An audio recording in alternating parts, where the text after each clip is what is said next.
सर्वेभ्यो नमो नमः। प्रिय विद्यार्थियों, पुनः स्वागत है मेरे चैनल सीबीएसई संस्कृत में। अगर आप में से कोई नया है जिसने मेरे चैनल को अभी तक सब्सक्राइब नहीं किया है तो तुरंत सब्सक्राइब कर लें। तो प्यारे बच्चों, आज के वीडियो में कक्षा 7th, 8th, 9th और 10th, सप्तमी, अष्टमी, नवमी और 10वीं कक्षा के व्याकरण के अंतर्गत कारक प्रकरणम में कर्ता, कर्म तथा करण कारक की चर्चा करने जा रहा हूं।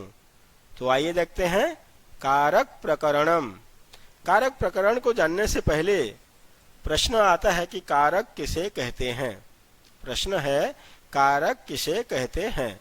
तो उत्तर आ जाएगा, किसी भी वाक्य में शब्दों का क्रिया तथा अन्य पदों से जो संबंध होता है उसे कारक कहते हैं। किसी भी वाक्य में, कोई भी वाक्य जब हम लेते हैं उस वाक्य में शब्दों का, जितने भी शब्द आते हैं उनका क्रिया तथा अन्य पदों से जो संबंध होता है उसे कारक कहते हैं। जैसे यहाँ पे देखते हैं उदाहरणों के लिए, बालकः कलमेन लेखम लिखते, अर्थात बालक कलम से लेख लिखता है।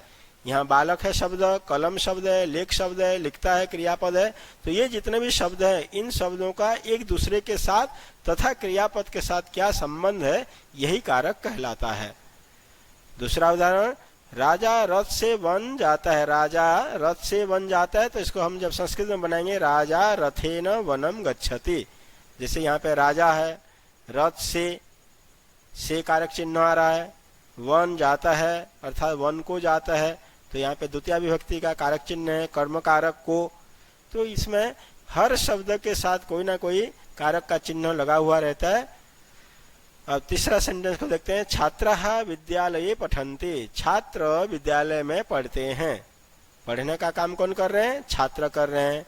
कहाँ पे कर रहे हैं? विद्यालय में कर रहे हैं। क्या कर रहे हैं? पढ़ाई का काम कर रहे हैं। तो ये हर एक शब्द एक दूसरे शब्द से जुड़े हुए रहते हैं, उनका संबंध रहता है, इसी संबंध को ही कारक कहते हैं। अब देखते हैं कारक के भेद तथा चिन्ह। कारक के मुख्य 6 भेद हैं। मुख्य रूप से 6 भेद हैं। संबंध तथा संबोधन को कारक नहीं माना जाता है। संबंध कारक और संबोधन कारक को कारक नहीं माना जाता है। संबोधन को कारक नहीं माना जाता है। तो आइए देखते हैं सबसे पहले कारक के चिन्ह। पहले तो कारक 6 हैं, कौन कौन से देखें? कर्ता, कर्ता कारक, कर्म कारक, करण कारक, संप्रदान कारक, अपादान कारक, संबंध को मानते नहीं है कारक, संबंध कारक, अधिकरण कारक और संबोधन कारक। तो संबोधन और संबंध को कारक नहीं माना जाता है। अब चिन्ह देखिए, कर्ता ने कर्म को करण से के द्वारा, संप्रदान का चिन्ह है को के लिए, अपादान का चिन्ह से अलग होने में, संबंध का चिन्ह है का के की रा रे रे और अधिकरण का चिन्ह है मैं पर, संबोधन का चिन्ह है हे अरे भो। तो ये जो कर्ता, कर्म, करण, संप्रदान, अधिकरण, ये जो कारक जितने हैं, इस कर्ता कारक को हम क्या कहेंगे? प्रथमा विभक्ति, या प्रथमा विभक्ति को ही कर्ता कारक कहते हैं। द्वितीय विभक्ति को कर्म कारक कहते हैं, तृतीया को करण कारक, चतुर्थी को संप्रदान कारक, पंचमी को अपादान कारक, और षष्ठी को संबंध और सप्तमी को अधिकरण और संबोधन को संबोधन कारक। तो प्यारे बच्चों, यदि आपको अनुवाद में मजबूत करना है, अपने आप को अनुवाद में मजबूत करना है, या अनुवाद को अच्छी तरह से यदि सीखना है आपको, तो इन कारक के नाम और कारकों के चिन्हों को अच्छी तरह से याद कर लीजिएगा। क्योंकि बिना कारक के चिन्हों को याद किए और बिना शब्द रूप और धातु रूपों को याद किए आप अनुवाद में मजबूत कभी भी नहीं हो सकते। आपका अनुवाद कभी भी स्ट्रांग नहीं हो पाएगा। तो अनुवाद को स्ट्रांग करने के लिए कारक के चिन्ह तथा शब्द रूप तथा धातु रूप याद होना चाहिए। तो आइए देखते हैं सबसे पहले कर्ता कारक। कर्ता कारक, एक ऋषि हुए हैं, पाणिनि ऋषि या पाणिनि मुनि, जिन्होंने व्याकरण के बहुत ही अच्छी पुस्तक लिखी, अष्टाध्यायी बोल करके, और उसमें 4000 लगभग सूत्र हैं। उन सूत्रों में से एक सूत्र है स्वतंत्र कर्ता। अभी ये स्वतंत्र कर्ता सूत्र है, ये कहता है, या इसकी परिभाषा ये है कि कर्ता किसे कहते हैं। स्वतंत्र कर्ता, जो स्वतंत्र होता है वही कर्ता है। स्वतंत्र कर्ता, जो स्वतंत्र है वही कर्ता है। तो किसी भी वाक्य में स्वतंत्र रूप से कार्य करने वाले को कर्ता कारक कहते हैं। किसी भी वाक्य में स्वतंत्र रूप से काम करने वाले को या कार्य करने वाले को कर्ता कारक कहते हैं। कर्ता कारक में हमेशा प्रथमा विभक्ति होती है, अर्थात कर्ता का प्रथमा विभक्ति को ही कर्ता कारक कहते हैं। समझ गए? क्लियर है ये?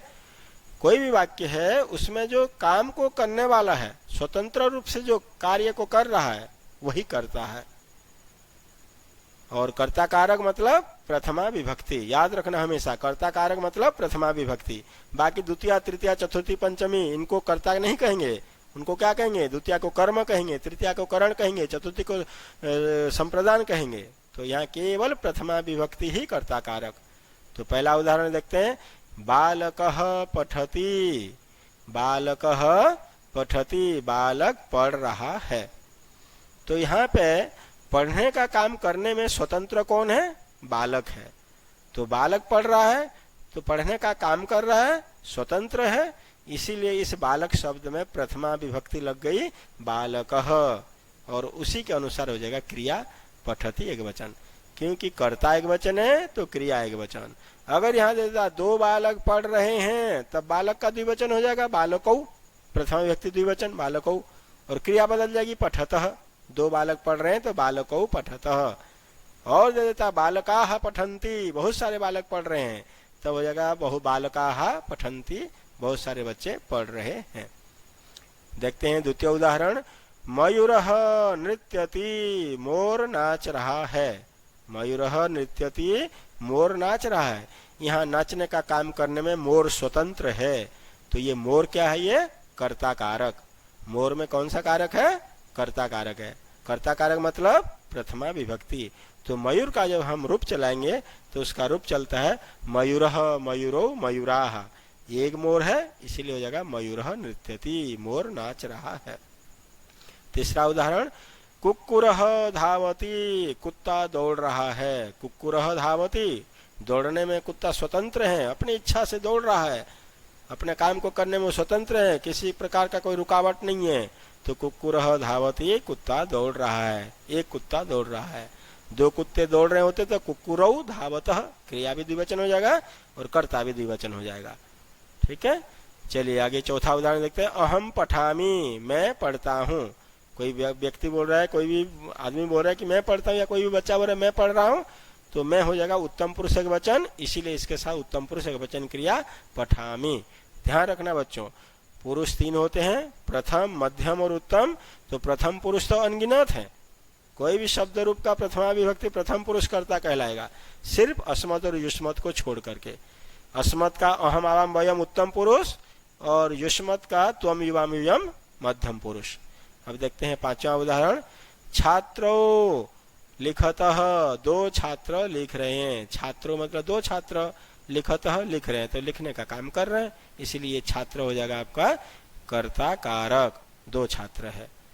देखिएगा नोट में याद रखिएगा, किसी को संबोधन करने में या पुकारने में संबोधन विभक्ति होती है। हम किसी को भी पुकारते हैं, बुलाते हैं, तो उसमें संबोधन विभक्ति लग जाती है। जैसे हे राम अत्र आगच्छ, अरे राम यहाँ आओ, भो बालक तत्र गच्छ, अरे बालक वहां जाओ, तो ये संबोधन विभक्ति वहां पे हो जाती है।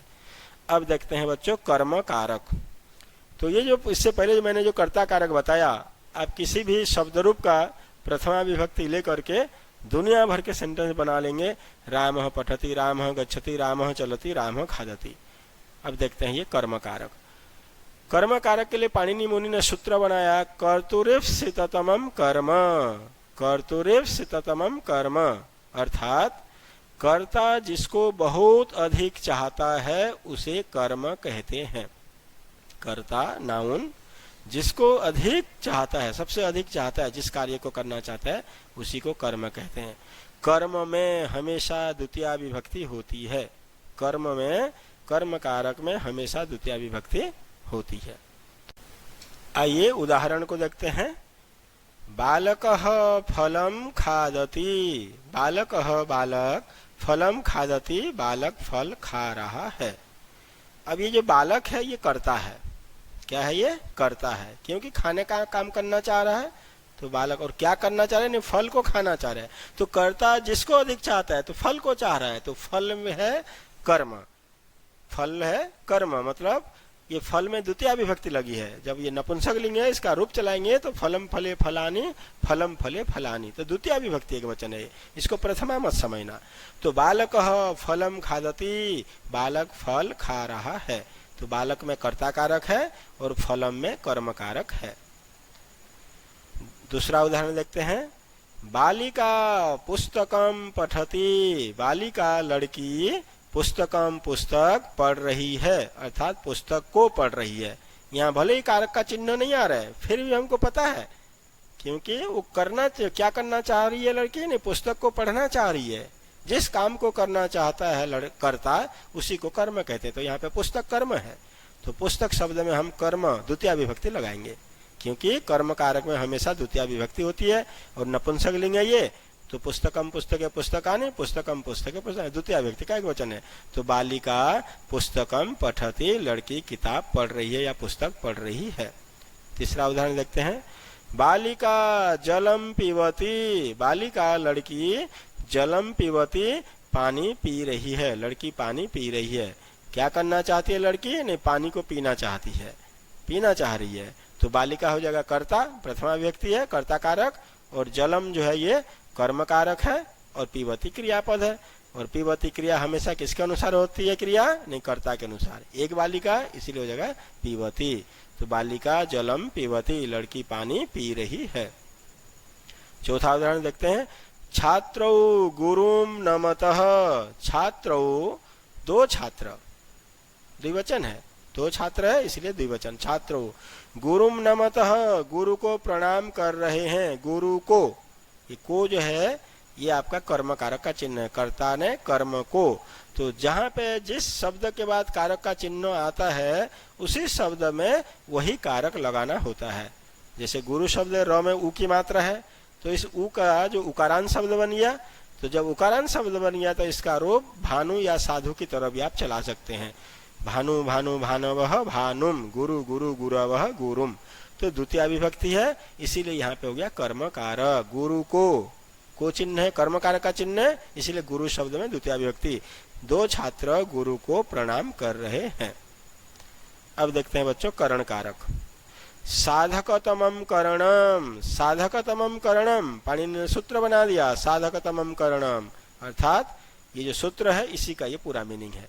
कर्ता जिसकी सहायता से कार्य को पूर्ण करता है उसे करण कारक कहते हैं।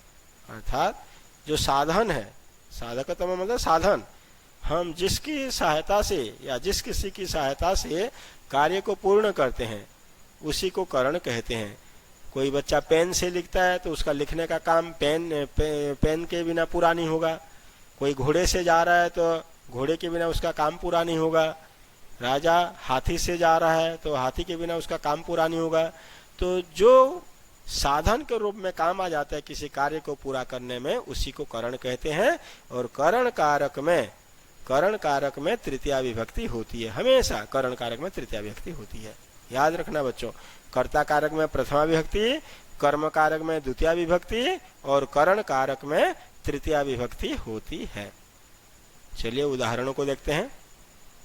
बालकः कंदुकेन क्रीडति, बालकः बालक कंदुकेन क्रीडति, गेंद से खेल रहा है।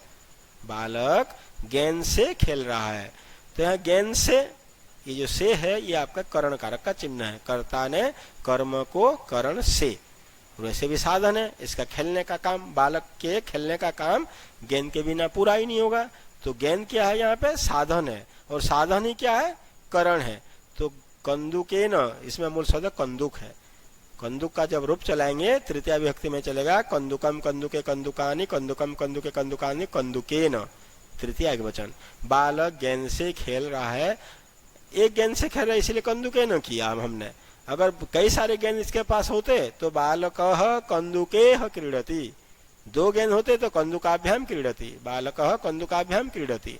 वो तो आपको देखना एक गेंद से खेल रहे, दो गेंद से खेल रहे या बहुत सारे गेंदों से खेल रहा है। तो बालकः कंदुकेन क्रीडति, बालक गेंद से खेल रहा है। तो यहाँ पे करण कारक है, करण कारक में तृतीया विभक्ति। तो बालकः कर्ता कारक, कंदुकेन करण कारक और क्रीडति क्रियापद है। ये किसके अनुसार? कर्ता के अनुसार। हमेशा याद रखना, क्रिया हमेशा कर्ता के अनुसार, इस बालक के अनुसार क्रीडति। दूसरा उदाहरण, बालकः कलमेन लिखति, बालक कलम से लिख रहा है। इस बच्चे का काम, जो लिखने का काम है, वो कलम के बिना नहीं पूरा होगा, संपूर्ण ही नहीं होगा। तो कलम क्या है यहाँ पे? साधन। तो साधन जो है वही करण कहलाता है। और कलम में तृतीया विभक्ति लगा देंगे कलमेन। बालकः कलमेन लिखति, बालक गेंद से लिख रहा है। आइए तीसरा उदाहरण को देखते हैं। वृद्धः दंडेन चलति, वृद्ध बूढ़ा आदमी लाठी से चल रहा है। लाठी से, ये करण कारक का चिन्ह है, कर्ता ने कर्म करण से, तो लाठी से चल रहा है। तो इस वृद्ध व्यक्ति का लाठी के बिना चलना मुश्किल है। तो लाठी क्या है यहाँ पे? साधन है। तो लाठी में हम लगा देंगे करण कारक। तो लाठी को बोलते हैं दंड। तो दंड शब्द का तृतीया में चलेगा दंडेन। वृद्धः दंडेन चलति, बूढ़ा डंडे से चल रहा है। चौथा उदाहरण देखते हैं। बालकः वानरेण सह क्रीडति, बालक बंदर के साथ खेल रहा है। बालक बंदर के साथ खेल रहा है। तो यहाँ के साथ, कर्ता ने कर्म को करण से के द्वारा के साथ भी आ जाता है। इसीलिए यहाँ पे वैसे भी जो सह है ना, जब भी सेंटेंस में सह शब्द लगाया जाता है, इस स और ह, इसका मतलब होता है साथ। तो ये शब्द जब भी लगेगा तो तृतीया विभक्ति हो जाती है। तो बालक बंदर के साथ खेल रहा है, तो बालकः वानरेण सह क्रीडति, बालक बंदर के साथ खेल रहा है। तो इस बालक का काम बंदर के बिना पूरा नहीं होगा, उसके खेलने का काम पूरा नहीं होगा। इसीलिए यहाँ पे हो जाएगा ये वानर शब्द में तृतीया विभक्ति लगा करके वानरेण। वानरः वानरो वानराः, वानरम वानरो वानरान, वानरेण, बंदर के साथ। यहाँ पे बालकः वानरः क्रीडति नहीं होगा, बालकः वानरः क्रीडति कर देते ना कई बच्चे, ऐसे गलती मत करना। जब वानर के साथ बोल रहे तृतीया विभक्ति सह शब्द आ रहे तो यहाँ पे तृतीया विभक्ति लग जाएगी।